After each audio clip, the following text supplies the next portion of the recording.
গুরু পূর্ণিমা এটি একটি হিন্দু, জৈন এবং বৌদ্ধ ধর্মাবলম্বীদের দ্বারা পালিত একটি উৎসব। এই দিনে গুরু বা শিক্ষককে শ্রদ্ধা জানানো হয়। এই বছর গুরু পূর্ণিমা 10ই জুলাই 2025 তারিখে পালিত হবে। এটি সাধারণত আষাঢ় মাসের পূর্ণিমা তিথিতে পড়ে।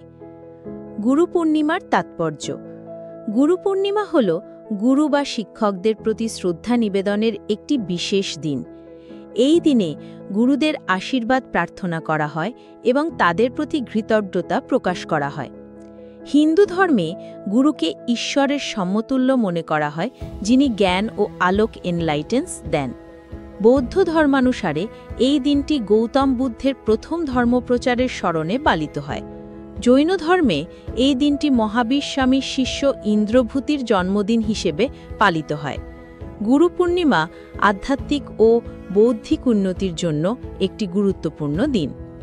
গুরু পূর্ণিমার দিনে যা করা হয়: গুরুর পূজা করা হয়, তাদের আশীর্বাদ নেওয়া হয় এবং তাদের প্রতি ভক্তি জানানো হয়। বিভিন্ন শিক্ষা প্রতিষ্ঠানে এই উপলক্ষে বিশেষ অনুষ্ঠানের আয়োজন করা হয়।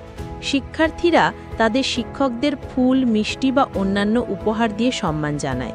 কিছু মানুষ এই দিনে উপবাস করেন এবং আধ্যাত্মিক কার্যকলাপ ও ধর্মীয় গ্রন্থ পাঠ করেন।